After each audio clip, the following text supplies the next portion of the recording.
तो अक्षय निधि में क्या करते हैं? कसाय को जिंदा रखते हैं। हाँ, अक्षय निधि में क्या करेंगे? कसाय बचा रहेगा।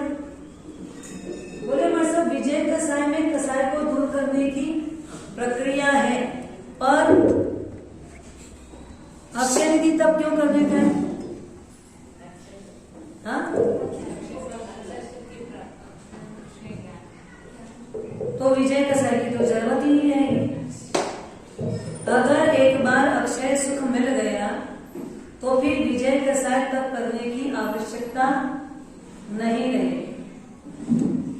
वास्तविकता ये है कि हम सब चीज कर रहे हैं, पर वो मात्र और मात्र बाहर से कर रहे हैं, अंदर का हमारा हिल नहीं रहा है। तो हमारे साथ बाहर का छोड़ देते हैं और अंदर ही हिलाने लग जाए। ऐसा करें, क्योंकि अंदर से नहीं हिलेगा तो करने का कोई मतलब है नहीं। तो बाहर का छोड़ दो और अंदर का। परसों नरसों की बात है, शाम को एक परिवार आया था, उसमें 2 बच्चियां आई थी। अब उस बच्ची को मैंने पूछा कि रोज मंदिर जाती है? बोले नहीं। मैंने कहा कभी कभी जाती है? बोले हाँ कभी कभी चली जाती है। मैंने कहा खाना रोज खाती है? हाँ। कभी कभी छूटता है? बोले नहीं, वो तो रोज ही खाते हैं। खाना रोज नहीं खाते, बल्कि खाना दिन में 2 बार, 3 बार, 4 बार, 5 बार भी खा लेते, जब दिखे तब खा लेते, पर प्रभु का दर्शन जब मिल जाए तो भी नहीं करते, नियमतः रोज भी नहीं करते।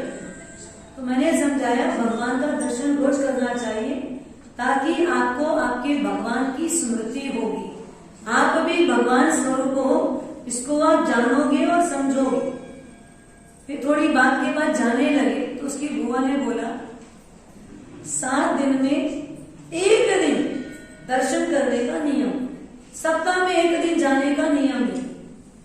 तो कहती नहीं, मन से करो तो होता है, मन से करो तो फल मिलता है। तो मुझे थोड़ा सा बुरा भी लगा। सीएस कर रही है, सीए कर रही है, दोनों बहनें, एक सीएस में थी, एक सीए में थी। आप बताओ, अगर उसका ये जवाब है तो ये जवाब उचित है क्या? गलत क्या है? गलत क्या है? मन से करो तो ही फल मिलता है। हाँ, मन से करो तो फल मिलता है, मन होगा तब करेंगे तब फल मिलेगा। ये जवाब सही है कि गलत? गलत है। तो क्यों गलत है? क्यों गलत है? हाँ? सबसे पहले तो गलत इसलिए है कि वो बड़ों को जवाब दे रही, बड़ों को जवाब दे रही है। मैंने उसको बुलाया और कहा कि देख बेटा सुन, अगर तू मंदिर जाएगी, बिना मन के भी जाएगी, अच्छे काम करने का फल तो मिलता ही मिलता है, पर उसके साथ साथ में बड़ों की बात को मानने पर बड़ों के प्रति का विनय भी तेरा होगा और उसका फल भी तुझे मिलेगा, वो फल भी तुझे प्राप्त होगा।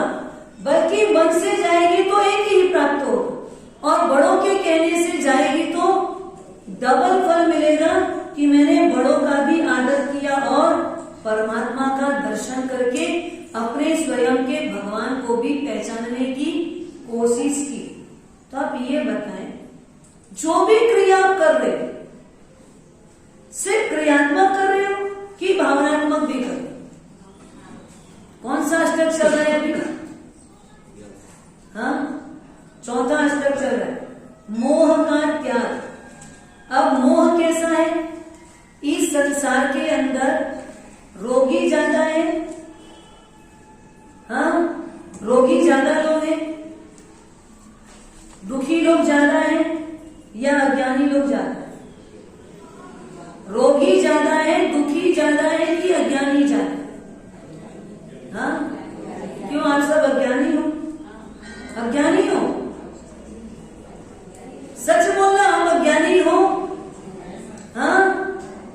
इतना तो मैं भी जानती हूँ महाराज साहब। अभी अगर आपसे कोई बात बोली जाए तो आप क्या जवाब देंगे? इतना तो मैं भी जानती हूँ महाराज साहब। तो आप तो हमारे से ज्यादा ज्ञानी हुए कि नहीं हुए? अरे महाराज साहब आपको नहीं पता, हम जानते हैं क्या हाल है। तो मतलब ज्ञानी कौन है? आप तो जानते हो ना। अरे महाराज साहब सबका मन जानते हैं। मना प्रयोग ज्ञान गृहस्थ के बेस में नहीं होता, उसके लिए साधु का जीवन अनिवार्य है। और आप बोलते क्या? महाराज साहब मेरे को पता है इनके मन में क्या भरा हुआ है। तो मना प्रयोग ज्ञानी हो? मना प्रयोग ज्ञानी हो क्या? हमारे शास्त्रों में निषेध है। गृहस्थ को मना प्रयोग ज्ञान हो नहीं सकता। केवल ज्ञान एक बार गृहस्थ की पर्याय में हो रहा है, पर मना प्रयोग ज्ञान तक जाना हो तो उसको साधु का ड्रेस, साधु का वेश, संयम जीवन, दीक्षा जीवन लेना अनिवार्य है। तीर्थंकर परमात्मा को मना प्रयोग ज्ञान कब हुआ? दीक्षा लेते ही साधु। दीक्षा के पहले 3 ज्ञान है। अभी आपको ज्ञान है कि अज्ञान है ये बताओ। हाँ, अभी ज्ञान है कि अज्ञान है? मति ज्ञान श्रुत ज्ञान है कि नहीं है? है कि मति अज्ञान श्रुत अज्ञान है? हाँ, मति अज्ञान श्रुत अज्ञान है या मति ज्ञान और श्रुत ज्ञान? अभी 2 ही ज्ञान आपके पास संभावित है, पर कौन कौन सा? अच्छा ये होगा कब? ये होगा कब? मति ज्ञान श्रुत ज्ञान ये कब होगा? हाँ, कब होगा? तो आप सम्यक दृष्टि हो गए, आप सम्यक दृष्टि हो गए और सम्यक दर्शन नहीं है। कितना भी पढ़ लो, कितना भी शास्त्र पढ़ लो, कितनी भी गाथाएं याद कर लो, अगर सम्यक दर्शन नहीं आया है तो आपके पास मति अज्ञान और श्रुत अज्ञान ही है। मति ज्ञान श्रुत ज्ञान भी नहीं है तो क्या ज्ञानी बनने की बात करे? अभी सम्यक दर्शन है, हो सकता है नहीं, ऐसा कुछ भी नहीं है। सम्यक दृष्टि आत्माएं हो सकती है, अभी आप में से भी हो सकती है, ऐसा नहीं कि नहीं हो सकती, पर उसका मापदंड क्या है? उसका मापदंड क्या है? ये मोह त्याग की बात। हाँ, मोह त्याग की बात, राग भी नहीं द्वेष भी नहीं, मध्यस्थ परिणाम। कौन होगा? कौन होगा? जो सम्यक दर्शन की भूमिका में निर्मल सम्यक दर्शन प्राप्त किया है वह होगा, वह निर्मल सम्यक दृष्टि जीव जिसको अपन बंदितु सूत्र में गाथा बोलते हो। कौन सी गाथा में बोलते हो? सम्यक दर्शन का लक्षण। सम्यक दर्शन का लक्षण कौन सी गाथा में बोलते हो? किसको किसको बंदितु आता है पहले तो ये बताओ। हाँ तो बताओ एक बार, बंदितु सूत्र किसको किसको आता है? एक भी नहीं, श्रावकों में। हाँ तो आप श्रावक कहीं की ना कहें, आपके पास आपकी ये पूंजी है और आपको इसका बोध नहीं है। इस पर अभी तक आपने हमला नहीं किया, इसके लिए कोर्ट कचहरी नहीं की, इसके लिए केस नहीं लगाया। ये मेरी चीज मुझे आज तक नहीं मिल पाई, ये मेरे अधिकार की चीज है, क्यों इस पर केस नहीं किया आपने? क्यों ये आपके अधिकार में नहीं है? श्रावक सूत्र है। बंदितु सूत्र क्या है? श्रावक सूत्र है।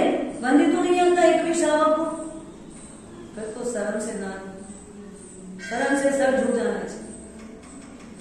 हाँ, अगर श्रावक है हम और हमको बंदितु सूत्र नहीं आता उसके बाद सीखने की भी कोई चेष्टा नहीं, सीखने का भी मन नहीं, सीखने की भी कोई इच्छा नहीं। और क्या सीखना है हमको? सीख करके जो नहीं चाहिए वो सब सीखना है और जो चाहिए वो सीखना नहीं है। बहनों में बंदितु सूत्र किसको किसको आता है? हाँ, बस धर्म ही टिका हुआ है ऑलमोस्ट लोगों को, है ना? ऑलमोस्ट बंदितु सूत्र सबको आता है। कौन सी गाथा है जिसमें सम्यक दर्शन का लक्षण बताया गया है? सम्यदिट्ठी जीवो जैवीहु पावम समायरहि किंचि अप्पोसी होई बंधो जेण न निधम दसम कुणई। अप्पोसी होई बंधो, सम्यक दृष्टि जीव, सम्यक दृष्टि जीव कैसा होता है? जैवीहु पावम समायरहि किंचि अप्पोसी, अप मतलब अल्प, कैसा बंध करता है? अगर उसका कर्म बंध भी रहा है तो कैसा? अल्प बंधी होता है, अल्प कर्म बांधता है, ज्यादा भी नहीं बांधता और गाढ़ा भी नहीं बांधता, निकाचित भी नहीं बांधता। सम्यक दर्शन का लक्षण है सम्यदृष्टि जीवो जैवीहु पावम समायरहि किंचि। पाप कर पाता है लेकिन पाप करने में रुचि, यही तो गड़बड़ है। गड़बड़ कहाँ है? पाप छूट जाना और पाप की रुचि ना छूट जाना, रुचि ही ना हो। अभी हमने पाप तो छोड़ा ना, एक टाइम का भोजन करते हैं, रात्रि भोजन का पाप छूटा है ना, पर वो पाप की रुचि छूटी है क्या? पाप की रुचि छूटी है क्या? पाप छूटा है पर पाप की रुचि, रात्रि भोजन नहीं कर रहे, एकादशी कर रहे मतलब एक टाइम का आहार कर रहे, गर्म पानी पी रहे, भक्ष्य ही खा रहे, घूम घूम के नहीं खा रहे, जो यहाँ बन रहा है जो मिल रहा है वो खा रहे, पर पाप की रुचि छूटी क्या? रुचि का मतलब उसका आकर्षण।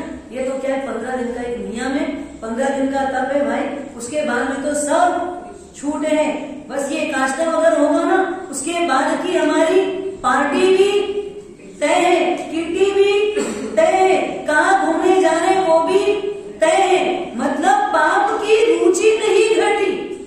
अब पाप की रुचि जब नहीं घटी तो क्या हो रहा है? पाप छूट करके भी छूटा नहीं है, पाप छूट करके भी छूटा नहीं, पाप बरकरार है, पाप जारी है, पाप कंटिन्यू हो रहा है, क्योंकि अंदर की रुचि बनी हुई है, अंदर की प्लानिंग पूरी चालू है। प्लानिंग आपको किसकी करनी चाहिए? आज के बाद ठीक 5 दिन के बाद क्या होगा? कर ली उसकी प्लानिंग, हो गई उसकी प्लानिंग। दिवाली में कितने दिन पहले सफाई करते हो? हाँ, कौन काय की सफाई करते हो?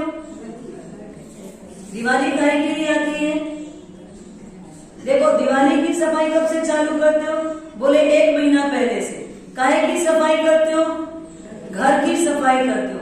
घर किसका है? हाँ, ईंट चूने मिट्टी का, उस घर को सफाई करते हो। तो दिवाली क्या इस ईंट चूने मिट्टी को सफाई करने के लिए आती है? दिवाली काय के लिए आती है? दिवाली किस लिए आती है? हाँ, तो मतलब 1 महीना पहले आत्मशुद्धि चालू कर देते हो। आत्मशुद्धि करते हो क्या? दिवाली तो मोक्ष कल्याण के लिए आती है, दिवाली तो निर्वाण कल्याण के लिए आती है, और हम सफाई कहाँ की करते हैं?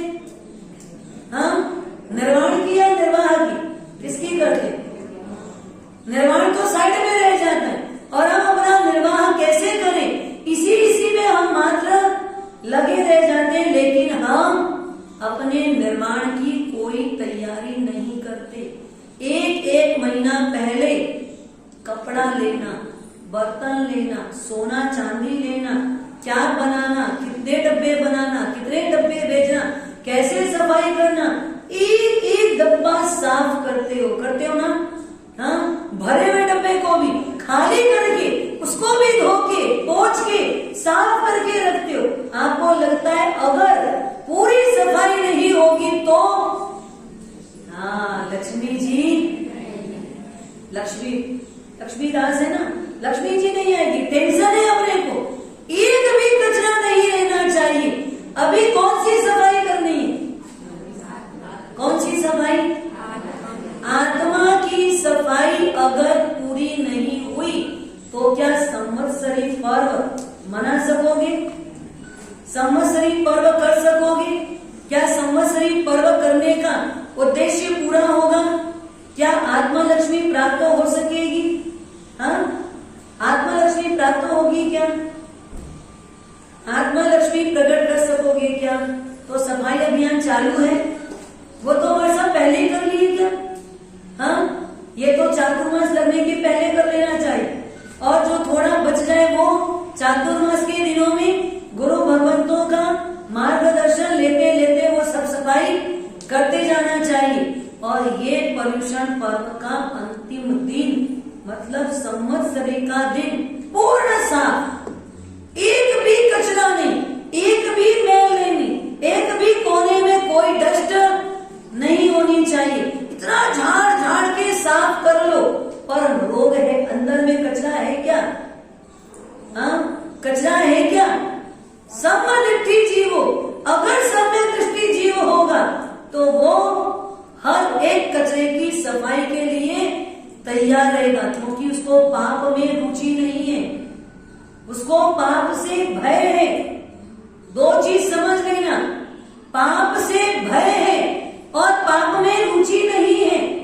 पाप से डरता है वो किसी व्यक्ति से नहीं डरता, दुख से नहीं डरता, वो अपने जीवन में अपयश से नहीं डरता, वो डरता किससे है?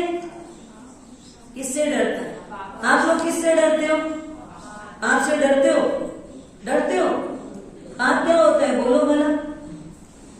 पाप किसको बोलते हैं? हाँ, पाप किसको बोलते हैं? जो मन में उठता है, कल भी बताया था मैंने। हाँ, जिसकी यहाँ पर सजा नहीं मिलती है वो पाप है, जो अंदर ही अंदर चलता रहता है, जो प्रति पल हमारे दिल में, दिमाग में, मन में निरंतर जारी है। ऐसा करेंगे, वैसा करेंगे, ये खाएंगे, वो खाएंगे, ये 15 दिन के बाद क्या करेंगे? 3 दिन तो निकल गए, आपके बचा कितना दिन? कितना दिन बचा? गिनती जा रहे हो ना? हाँ, 3 दिन तो हो गया भैया एकादशा का, 3 दिन तो आज तीसरा दिन है। हाँ, ये 3 दिन पछाड़ हो गया, मतलब अब आज का एकादशा तो हो ही गया, अब बचा 13 दिन, बस ये 13 दिन निपट जाएगा फिर। हाँ, मतलब पाप का भय मन में पूरे समय, धर्म करते हुए भी धर्म की रुचि नहीं है, धर्म करते हुए भी धर्म की रुचि नहीं है। मनुष्य का भाव मिला, उसके पीछे कारण क्या? मनुष्य का भाव कैसे मिलता है? मनुष्य की पर्याय कैसे मिलती है? कैसा ऐसा कौन सा कार्य किए होंगे जिससे हमको मनुष्य का भाव मिला? कौन सा कार्य किए होंगे? क्या करने से मनुष्य का भाव मिला बताइए? हाँ,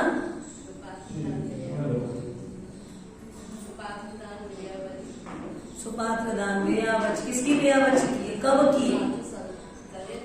साधु संतों की बेयाबच करने से मनुष्य का भाव मिलता है। हाँ, मनुष्य का भाव क्या करने से मिलता है बोलिए? कर्म ग्रंथ पढ़े हो ना? कर्म ग्रंथ जानते हो ना? तो ये तो एक कर्म है। मनुष्य गति नाम कर्म का बंध किस कारण से होता है? मनुष्य आयुष्य का बंध किस कारण से होता है? पय ईवी तणु कसाओ ताण रुई मज्जी मगुणोय।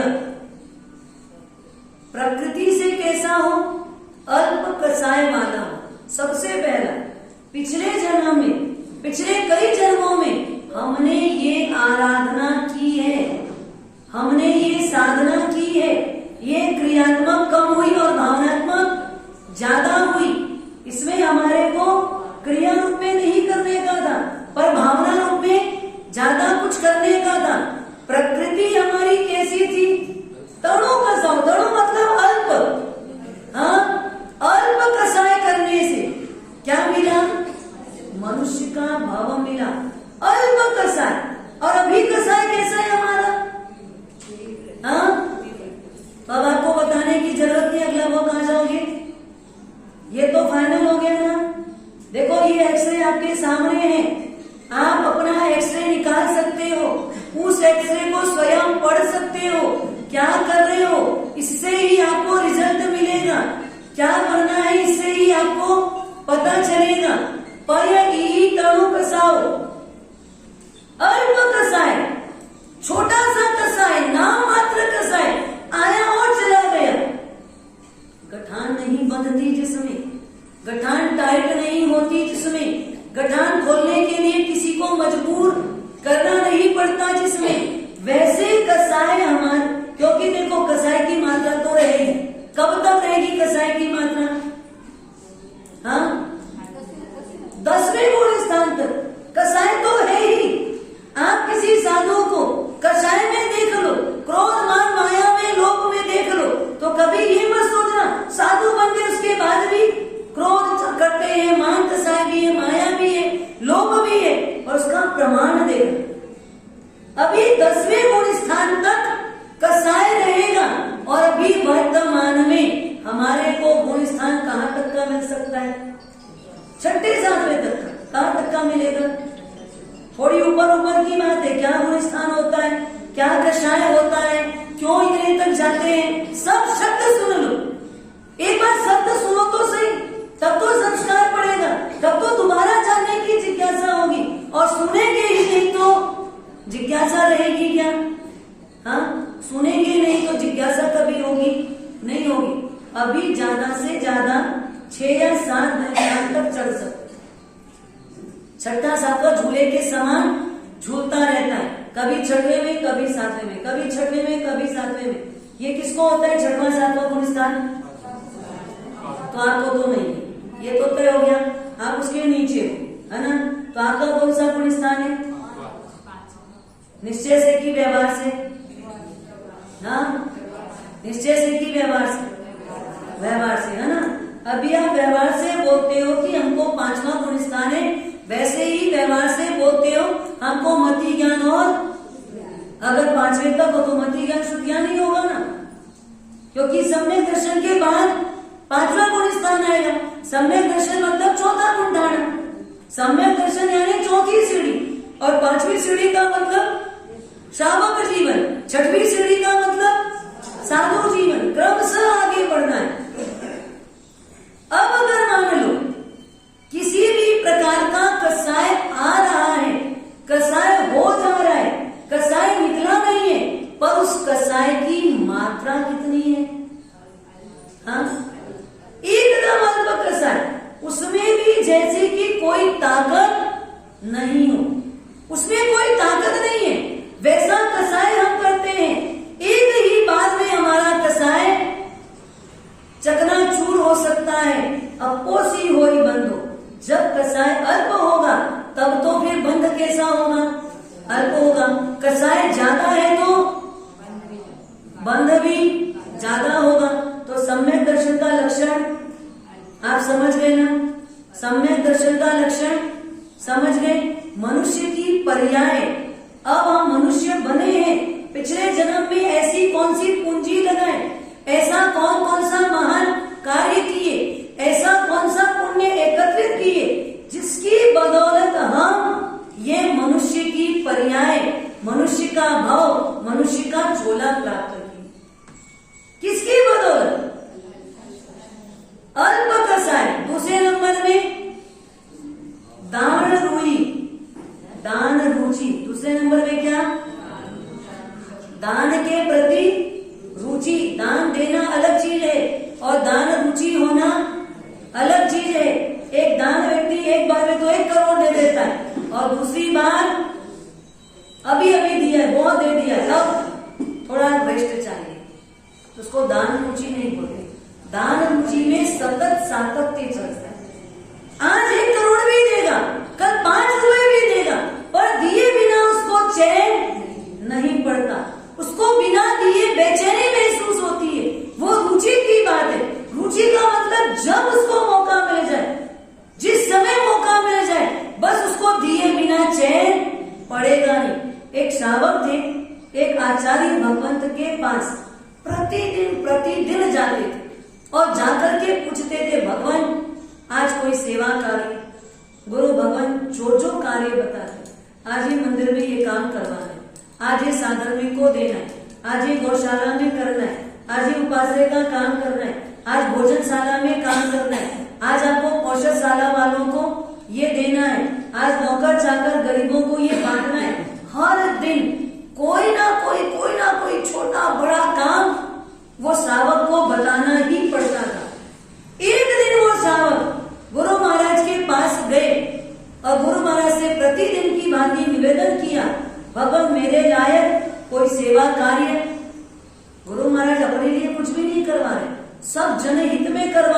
और उसमें ही अपना हित समाया हुआ है। अपना हित किसमें है? सबका करेंगे, सबका करवाएंगे तो उसमें अपना काम बन जाएगा। आज गुरु महाराज ने बोला, आज कोई काम ध्यान में नहीं आ रहा, आज कोई काम ध्यान में नहीं है, जब होगा तब बताएंगे। वो श्रावक की आंख से 14 आंसू निकलने लगे, आंखों से आंसू की धारा बहने लगी। आज मेरा कोई पाप का उदय काल है कि आज मुझे गुरु मुख से एक भी कार्य नहीं मिला। आज मेरे पाप का कोई उदय काल, तीव्र उदय काल है कि आज मैं कोई सत्कार्य में प्रवृत्ति नहीं कर पाऊंगा। मुझे आज गुरु ने कोई निर्देश नहीं किया। गुरु निर्देश के बिना आज का मेरा दिन, जैसे बांझ को कोई बच्चा नहीं हो सकता, वैसे ही आज का मेरा दिन बांझ का गया, बंधा का दिन गया मेरा। जब सेठ जी रोने लगे तो आचार्य भगवान ने पूछा कि सावक जी क्या हुआ, कुछ प्रॉब्लम, कुछ परेशानी? बोले नहीं परेशानी कुछ नहीं महाराज साहब, आज मन बड़ा दुखी हो गया कि आज शायद मैं योग्य नहीं, आज शायद मेरी योग्यता कम हो गई है, इसलिए आज मुझे कोई भी सत्कार्य का मौका आपके मुखारविंद से नहीं मिल रहा है। आप बताइए, दान रुचि, इसको क्या बोलते हैं? दान रुचि। रुचि का मतलब सतत, डेली, पर डे करना ही करना है। वैसी जो सतत रुचि पिछले जन्म में हमारी थी, पिछले कई जन्मों में हमने ये कार्य किया है कि नहीं किया है, तो ही ये मनुष्य जन्म मिला है। आपको शायद नहीं भी पता होगा, हाँ, क्योंकि अभी आपके पास वो ज्ञान नहीं है कि जिससे आप जान सको, जिससे आप समझ सको। पर ज्ञानियों ने बताया है कि ये कार्य अगर कोई करता है तो उसको अगला जन्म मनुष्य का मिलता है। मध्यम गुणों वाला, गुण उसके कैसे? बहुत उत्कृष्ट वितराग दशा नहीं है, पर एकदम गाढ़ा रागी भी नहीं है, बीच के वैरागी के जैसा जीवन जीता है। मध्यस्थ भाव, खूब ज्यादा किसी के प्रति द्वेष भी नहीं है, तो बहुत ज्यादा किसी से लगाव भी नहीं है, मध्यस्थ रहता है, ना राग है ना द्वेष है। तो मध्यम गुणों वाला, मध्यम गुणों वाला क्या प्राप्त करता है? ये हमारा अतीत है, ये मैं आपकी चीज बता रही हूं, ये आपकी पूंजी थी, अब आपके पास है क्या, इसका आकलन आप करें। ये आपकी पिछले जन्म की पूंजी है, जिसकी बदौलत आप यहां तक आए, जिसकी बदौलत आपको मनुष्य की पर्याय मिली, जिसके कारण आप मनुष्य बन पाए। ये नहीं करते तो आप मनुष्य नहीं बन पाते। तो ये आपके पास डिपॉजिट में था, पर अब ये सुरक्षित है कि नहीं? कहीं एफडी टूटी तो नहीं है? हाँ, एफडी तोड़ तो नहीं लिया आपने? विचार करना, ये गुण हमारे अंदर है क्या? मनुष्य की पर्याय तो मिली, पर आगे मिलेगी कि नहीं मिलेगी? हम ऐसा कोई कार्य कर रहे कि नहीं कर रहे जिससे हमको मनुष्य का भाव मिल सके? ये जो मोह त्याग की बात है, इसमें इसी बात पर जोर दिया गया है कि मोह त्याग करने वाला व्यक्ति कैसा होता है? हाँ, वो कैसा होता है? मध्यम गुणों वाला होता है, और धीरे धीरे धीरे तभी वो आगे बढ़ता है। कोई भी चीज की अगर शुरुआत नहीं करोगे तो आप आगे नहीं बढ़ पाओगे। और हम जहां खड़े हैं वहां से कहीं पीछे तो नहीं जा रहे, पीछे तो नहीं जा रहे। देखो आपके हाथ में अगर मान लो ये सामने में एक बोर्ड रखा हुआ है, व्हाइट बोर्ड रखा हुआ है, अगर वो बोर्ड में एक लाइन खींची हुई हो और आपको बोली जाए कि आपको आपकी लाइन बड़ी खींचनी है, तो आप क्या करोगे? आपको आपकी लाइन बड़ी खींचनी, क्या करोगे? हाँ, क्या करोगे? आपको एक डस्टर भी दिया गया, चौक भी दिया गया, दो साधन आपके हाथ में है, एक डस्टर भी है और दूसरा चौक भी है। हाँ, इसके लिए पेन लगती है समझ। एक हाथ में आपके पेन है, एक हाथ में डस्टर है, आप क्या करोगे? हाँ, ऐसा ही करते हो जीवन जीते समय भी? जीवन जीते समय भी ऐसा ही करते हो क्या? एक लाइन अगर आपको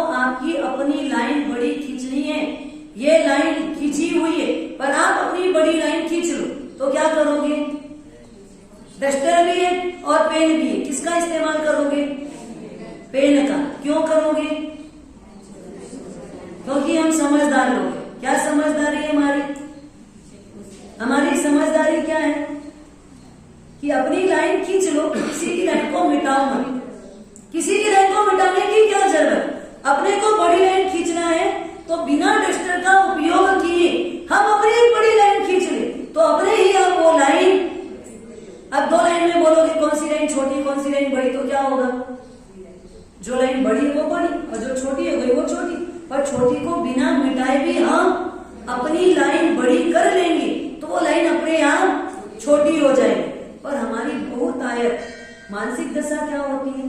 किसी को मिटा के आगे बढ़ने की, किसी को हटा के आगे बढ़ने की, किसी को गिरा के आगे बढ़ने की, किसी को झुका के आगे बढ़ने की। पर आप विचार करो, अगर हमको आगे बढ़ना है तो क्या जरूरत किसी को पीछे करने की? क्या आवश्यकता किसी को पीछे करने की? आपको पता है कि ये रेस जो लगी है उस रेस में मैं जीत नहीं पाऊंगा, पर मेरा कोई जाति भाई भी जीते मत, इसके लिए आप क्या करते हो? हाँ, क्या करते हो? उसकी टांग खींच देते, उसके टांग में कुछ लगा देते, उसके बीच में कुछ रोड़ा अटकाने का काम करते हैं। एक बार गधा और कुत्ता दोनों की रेस हुई। किसकी रेस हुई? हाँ, गधे और कुत्ते की रेस हुई और उस रेस में गधा जीत गया, कुत्ता हार गया। कुत्ता हार गया, गधा जीत गया और सारे पत्रकार सामने आए। गधे की तो बहुत फोटोग्राफी हुई, क्यों? क्योंकि वो जीता। पर पत्रकार ने कुत्ते से जाकर पूछा, तू हार कैसे गया? हारने के पीछे कारण क्या? बोला, मेरे जाति भाइयों के कारण, ये मेरे को बीच में आगे बढ़ने ही नहीं दी। कुत्ता जैसे इस गली से दूसरी गली में जाता है ना, तो क्या होता है? हाँ, सारे मोहल्ले के दूसरे कुत्ते उसके ऊपर हावी हो जाते है। उसका जाति भाई ना, कुत्ता कौन है? वो जाति भाई है। पर जैसे ही कुत्ता, इस मोहल्ले का कुत्ता उस मोहल्ले में गया, इस गली का कुत्ता उस गली में गया, तो क्या होता है? वो सारे कुत्ते उसके ऊपर चढ़ाई करते, उसको आगे बढ़ने ही नहीं देते। इसका मतलब मैं तो आगे बढ़ूंगा नहीं, पर तुझे भी आगे बढ़ने दूंगा नहीं। और उसमें भी रूड़ा अटकाने वाले कौन? अपने ही लोग। कौन है? अपने ही जाति भाई लोग, दूसरे नहीं, दूसरा समाज नहीं, दूसरे कास्ट के लोग नहीं, दूसरे प्रकार के लोग नहीं। कौन? हमारे ही लोग, अपने ही बीच के लोग, अपने ही घर के लोग। क्या करते? आगे बढ़ते हुए को, अरे भाई तुम आगे बढ़ो ना, तुमको अगर आगे बढ़ना है तुम बढ़ो, तुम भी दौड़ो, मैं दौड़ रहा हूं तुम भी दौड़ो। जो ज्यादा तेज दौड़ेगा वो आगे निकल जाएगा। और किसी का रोड़ा अटकाने से हमारा बहुत बड़ा नुकसान संभव है।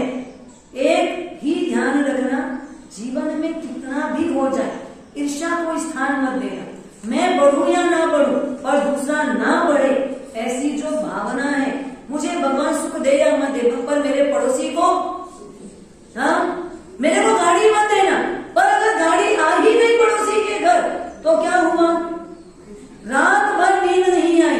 जब सब लोग सो गए तो हम धीरे से घर के बाहर निकले और उसकी गाड़ी के कांच को फोड़ के आ गए। हमारी ईर्ष्या, ये हमारी ईर्ष्या की वृत्ति है।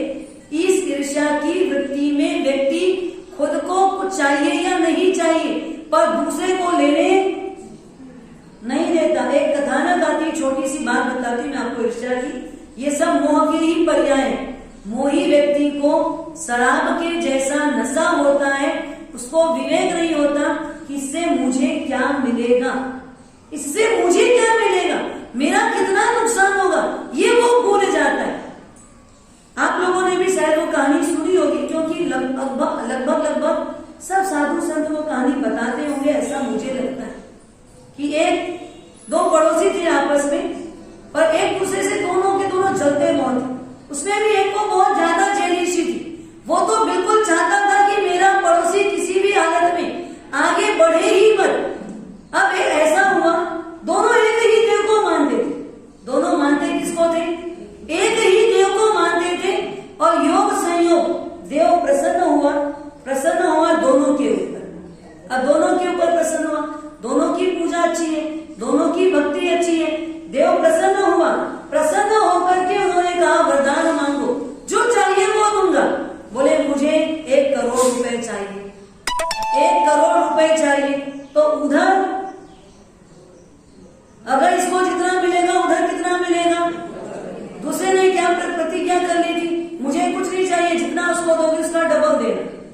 उसकी प्रतिस्पर्धा में, ईर्ष्या में क्या था, उसको जितना दोगे उसका मुझे डबल देना। अब इसने मांगा 1 करोड़ तो उसको कितना मिला, 2 करोड़। अब इसने मांगा 1 गाड़ी, उसको मिल रही कितनी गाड़ी, 2। इसने मांगा 1 बंगला तो उसको कितना मिला, 2 बंगला। अब ये पहला वाला परेशान होने लगा, पहला वाला परेशान होने लगा। मैं जो भी मांगता हूँ ये मेरे पड़ोसी को उससे डबल मिलता है। अब उसको ये जो मिला उसका सुख नहीं है, उसको दुख किस बात का है, उसको डबल मिल रहा है, उसका दुख है। 1 करोड़ में सुख नहीं है पर 2 करोड़ में दुख है।